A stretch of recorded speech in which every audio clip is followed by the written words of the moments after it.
What's good? This is a reaction video on Tpindell caught my girlfriend giving head story time. And it'll be right there. So, yeah. Yeah, we're back with the story time video. This video is just sad.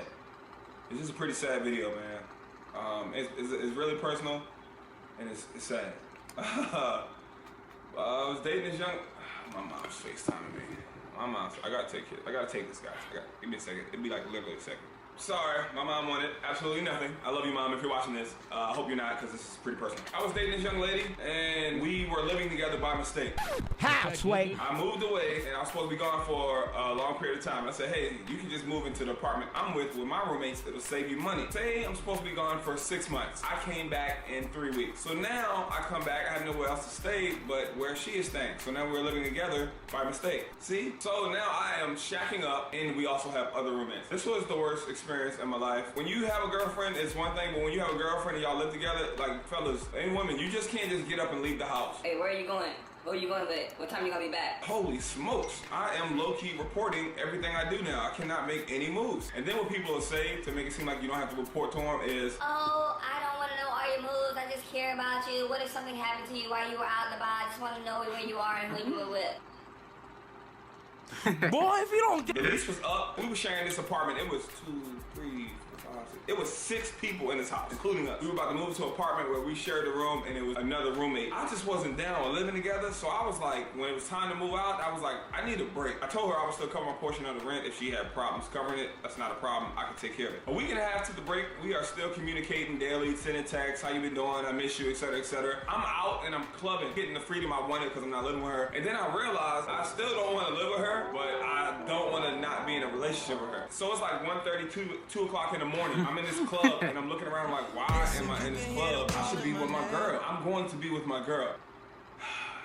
Never have drinks and be partying and go to someone's house unannounced early in the morning. It just never ends well. But this one ended about as worse as it could have. I dropped to her apartment and I go to knock on the door. The house was set up weird. You had a front door and then her own room had another separate door. So I go to knock on the door, but I hear voices and she has company. Now let me remind y'all, going through the dating process and being with someone, sometimes somebody might like you in a week. Sometimes it might take you 3 to 6 months for someone to come around and start liking you. Basically what I'm saying is sometimes it takes a long ass time for you to come anywhere close to the goodies. When it takes that long time for you to come close to the goodies, but then the next dude come close to the goodies in a week and a half, you mentally are like, what? Really? So I'm listening to this conversation and I'm realizing that it's not a conversation, that they're making out. Hell no, to the no, no, no. Holy smokes, how do I handle this? Should I just knock on the door and interrupt this? Should I jump through the freaking window? How can I handle this? Come back to Earth, Tpindell. Please understand where you are, who you are, what time is it. If the police get called by anyone, it's going to look like you are crazy as hell, deranged, psycho, and a stalker all put up in one. Are you really willing to go to jail and have a mugshot look like... I thought to myself, I said, hell no, but I just couldn't walk away from the situation. So I'm chilling, out of nowhere, I hear this noise. Now, when you have been with someone for a while, they do certain things. Sometimes when they do certain things, they can sound a certain way. Like some people eat a certain way. Some people have a certain laugh. People have a certain moan. Like you realize what's going on. So when I heard this certain sound, I knew what the hell was going down. And I'm like, yo, she is really in here giving this man sloppy toppy. I know this is a juicy story and y'all looking, y'all probably, I don't know how the hell y'all face looking right now. Just think about you being with someone. Y'all take a week break. A week break does not mean let's go hook up and have sex with other people. Not in my eyes. If that's a breakup. Let me know right now. Let me know right now. We smashing other people. We hooking up. If we doing sloppy toppy to other people, that's not a break. That's some thoughtness. Now just picture in your mind you being on a break and you going over and wanting to fix the break. You don't want to be on break anymore. You want it to be unbroken. And you go over there and you witness them hooking up, whether it's oral sex, regular sex, making out, just snuggled up watching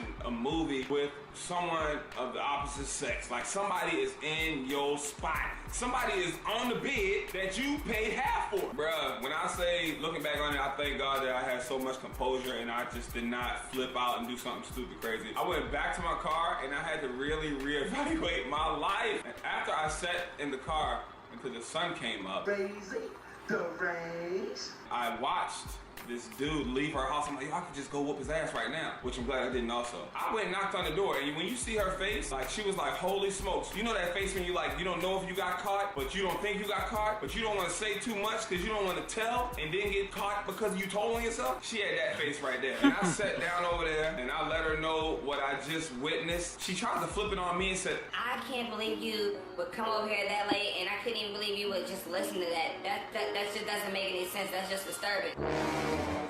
You is up, you bought it. You are Thought Nation. Don't try to divert this. Just stop. Stop. And then I knew it was a wrap because I found out that she worked with them. So they worked at the same job. If we go on a break and you hook up with somebody a week and a half later and you worked with them, that means it's been some attraction already before. Y'all been walking by, maybe giving that little eye contact joint been popping off. There's been some flirtation going on. There's been some text messaging, maybe some phone calls, maybe even hanging out. But she went through like an apology process where she was like, I don't know, we're on a break, and he was just telling me you deserve better. Ladies and gentlemen, if you're out there and you're lonely or you're going through relationship trouble, when a guy or girl says you deserve better, they could be possibly right, but that doesn't mean they're the person that's going to give you better. They're just trying to catch you on the rebound. They see opportunity. So that thing popped off like that, man. I was pissed. I wasn't having none of that. But we got back together 2 weeks later. I was rooting for you. We were all rooting for you. How dare you? It's pretty sad. I know. Don't come for me. We got back together 2 weeks later, and it took me like a month just to kiss her in her mouth again. I'm like, yo, you had another man meat around your mouth. Now, let me tell y'all, unless your girl is a virgin, she ain't never did that before, or even when you get married down the line when y'all grown, your girl was probably somebody else's little thotty and got smacked around, and not like literally smacked in the face. I mean like booty smack. Probably got that booty smack. So, you know, that's, you can't be mad at that, but it was just too soon. So it was crazy, man. It was crazy. That's my story. What would y'all have done? If you'd have walked over to your girlfriend and boyfriend house to make up after y'all took a week break and you went over there to fix it and make it right, she had another dude or he had another woman in there and you heard the action going down, whether it was kissing, whether it was, or it was some any kind of action going down, what would you do? How would you handle that? Leave that comment below. What would you have done if you were me? Hit the like button if this was a little bit too juicy, but you liked it. I ain't gonna give y'all these juicy stories no more, man. It's too much business. I might get another one. I'm out, man. Bye. And the guy starts to sense me getting angry. He wants to kind of work with. Anyway, the link to the original video will be in the description below. And y'all go check out Tpindell's channel. That'll be in the description below too. And go give it a thumbs up. And if you like this video, thumbs it up. If you didn't like it, thumbs up anyway. But yeah, I might do another reaction after this, but it depends. So yeah.